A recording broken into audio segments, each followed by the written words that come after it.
जय जगन्नाथ ओडिशावासी। आज हूँ अगस्ट 9 तारीख शुक्रवार। चलतु नजर पकड़ा आज देश विदेश किसी गुरुत्वपूर्ण खबर उपर।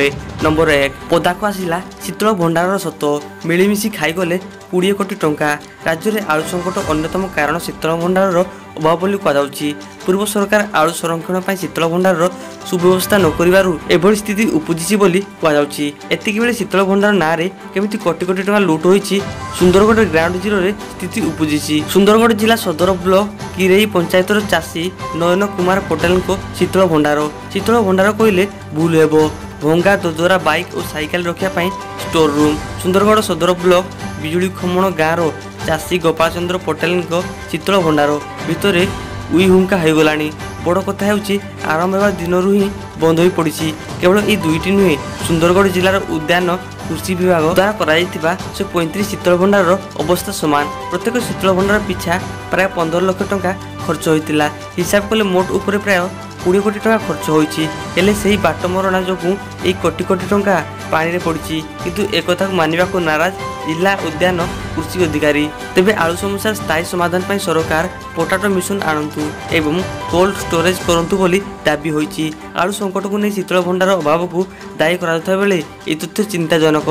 यार तदंत हेबार आवश्यकता रही। नंबर 2 बंद हेबो चाउल चोरी। डीलर को घर आगे अपेक्षा करेनि हिताधिकारी। सरकार जोगाई देउथबा चाउल चोरी को नहीं जिते बेले सारा राज्य उठुची पड़ुची। सरकार कार्यानुष्ठान पर अधिकारी डीलर को भितर छनका पशिची। सेतिक बेले राज्य में खोली प्रथम चाउल एटीएम। राशन चाउल 5 केजी आनिया डीलर को घर आगे पंचायत ऑफिस हिताधिकारी धाड़ी लगाइथुबा आपण मान देखिथिबे। किंतु एणिकी हिताधिकारी मानकु आउ एमिति अपेक्षा करिया पड़िबोनी। कारण एबे राज्य में खोली चाउल एटीएम। प्रथम थर पर भुवनेश्वर आरंभ होईची अन्नपूर्ति सेवा। जोगाण मंत्री यही सेवार उद्घाटन करने यार जांच कर एटीएम राशन कार्ड माने चाउल नहीं पारे। जो राज्यर हूँ कि जिलार हूँ जार राशन कार्ड अच्छी से एटीएम चाउल काढ़ी पारे। थरक 25 केजी चाउल एटीएम रु बाहर।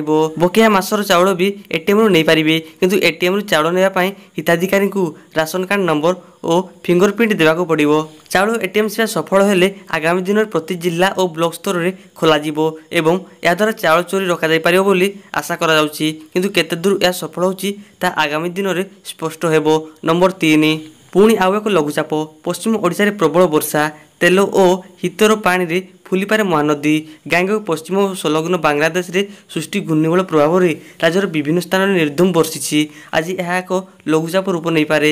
यार प्रभाव पश्चिम ओडिशा समेत किसी स्थान में प्रबल वर्षा हो पारे बोली पाणीपाग विभाग पूर्वानुमान करिछि। सेहिपरि तेल और हितर पानी रे फुलिपारे महानदी। तेणु सब जिलापाल सतर्क रहा एसआरसी निर्देश देते। पाणीपाग विभाग आकलन अनुसार सृष्टि होता घूर्णिबल आ लघुचाप परिणत हो। झारखंड और यार संलग्न अंचल में यह लघुचाप केन्द्रीभूत हो। या प्रभाव सुंदरगढ़ झारसुगुड़ा संबलपुर मयूरभंज केउंझर और देवगढ़ में भारी वर्षा हो पारे।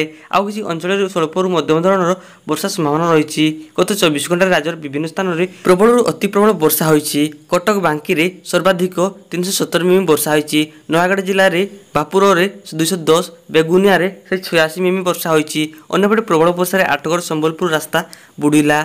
वीर महाराजपुर आम्रपल्ली रास्तार 5 फुट पानी। किंतु हीराकुद तलमुंडे बड़ बन्या परिस्थिति नहीं। नंबर 4 टीम इंडिया को स्पिन अटैक। नुआ हेड कोच गौतम गंभीर कार्यकाल में प्रथम सीरीज हारी टीम इंडिया। श्रीलंका गस्तर T20 सीरीज क्लीन स्वीप करथिले। एक दिवस सीरीज हारी भारतीय दल। दीर्घ 27 वर्ष पर श्रीलंका ठारू प्रथम दिनिकिया सीरीज रे हारी भारत।